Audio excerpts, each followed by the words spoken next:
Vamos falar de coisa boa?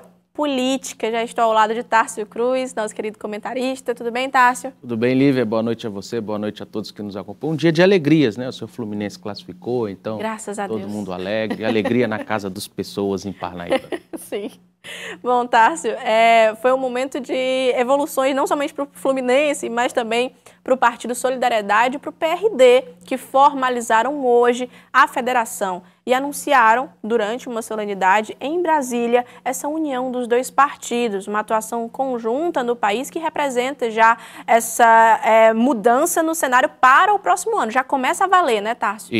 Isso mesmo, Lívia. A federação chega então a 10 deputados, 5 deputados do PRD, 5 deputados do Solidariedade. A federação foi oficializada agora há pouco, lá em Brasília, inclusive com a participação do presidente da Câmara, Hugo Mota, e o deputado Evaldo Gomes, presidente estadual do Solidariedade, nos encaminhou um vídeo falando sobre as perspectivas desta federação em âmbito nacional e também sobre a federação ratificada. Vamos ouvir o que ele disse.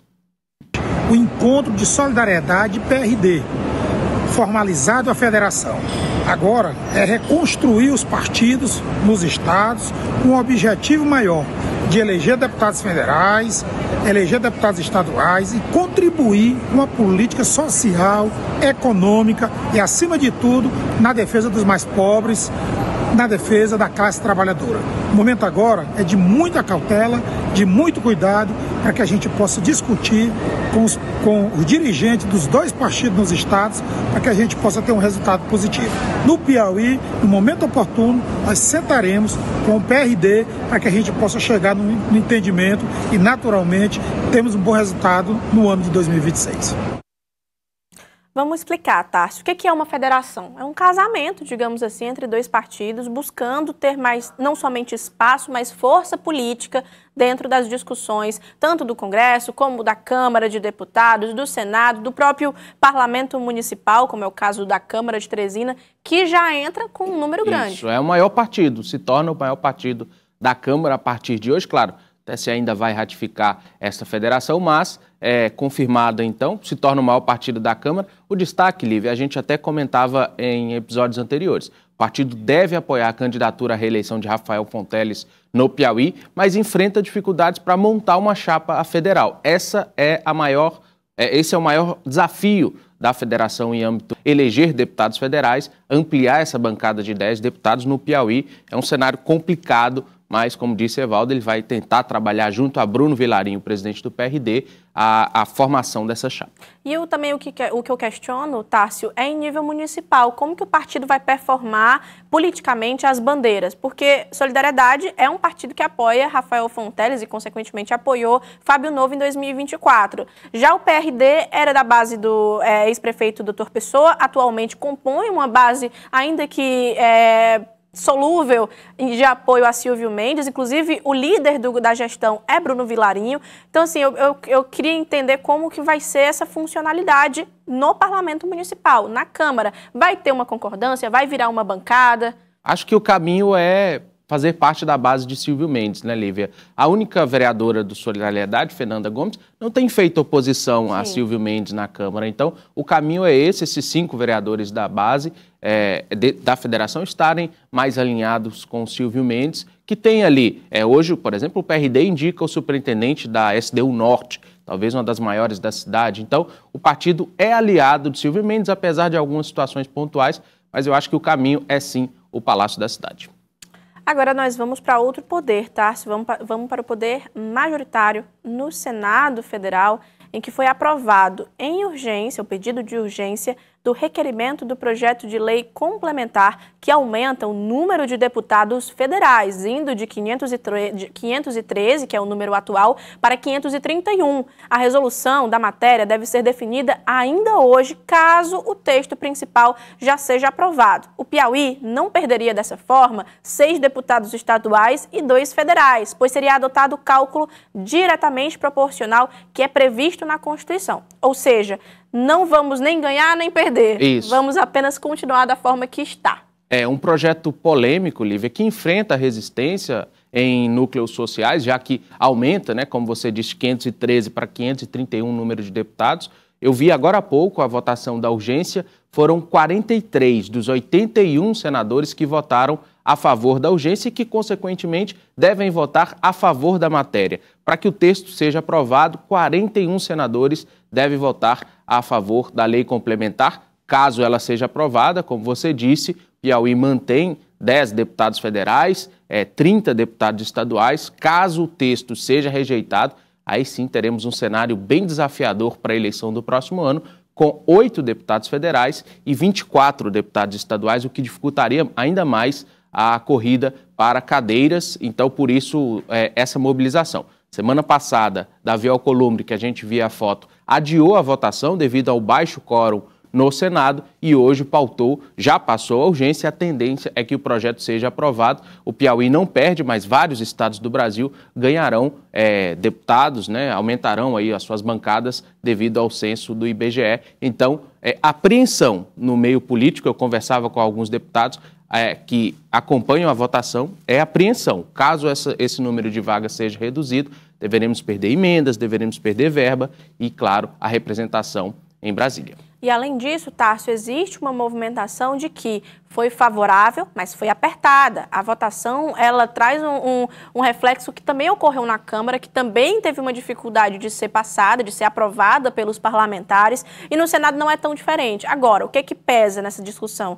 Como que vai ser a articulação política desses senadores com o Executivo Federal? Por quê? Porque essa discussão, ela depois de passada pelo Senado, vai para a sanção presidencial. Então, existe também uma discussão em relação a isso, de como que o presidente Lula está conversando com esses parlamentares, está fazendo a manutenção, digamos assim, desse diálogo político, que é o papel de um chefe do Executivo.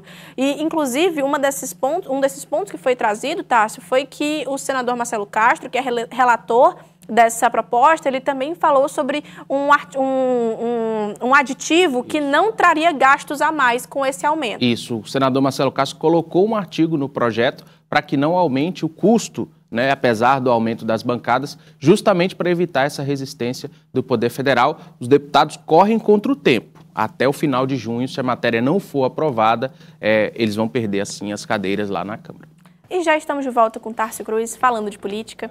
Bom, Tárcio, vamos falar de um assunto que foi movimentado desde ontem, que você acompanhou, inclusive, pelo portal Cidade Verde, sobre a vaga do 5º Constitucional. O que isso representa, Tárcio, essa decisão do Supremo Tribunal Federal? Lívia, é uma vitória da advocacia piauiense, podemos dizer assim. Hoje o presidente da OAB Seccional Piauí falou sobre essa vitória, Lívia.